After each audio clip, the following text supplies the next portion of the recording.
A few years ago, my grandfather gave me this wax seal. At the time, I didn't know much about it. I knew it was old and that it had been passed down through my family, but I didn't know anything else. So I decided to ask my grandfather some questions about it to try and learn the history of this mysterious heirloom. This was given to me by my dad back when I was probably in middle school, and it has the family initial, the W, on it. And I have every reason to believe it belonged to my great-grandfather's brother. His name was Alfred Wright. This is bronze, depicts an eagle's talons, and the eagle was a symbol of spirituality.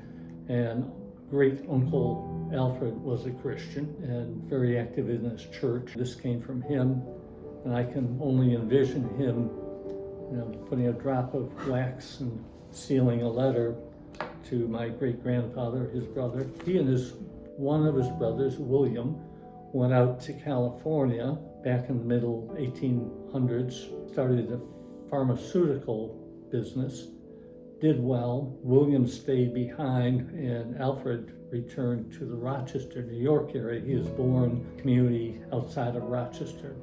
Returned there, and he got into the perfume business, which doesn't sound like a big deal, but back then, any lady would have to have some perfume. And his fragrances were apparently unique.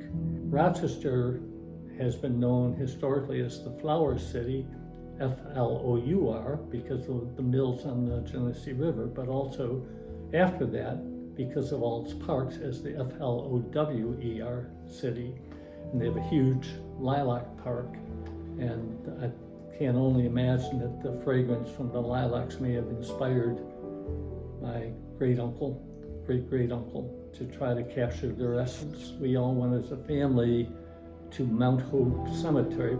Alfred's plot, and he had a large monument, significant, you would say, with a cross up top, and then separate monuments, headstones for himself, his wife.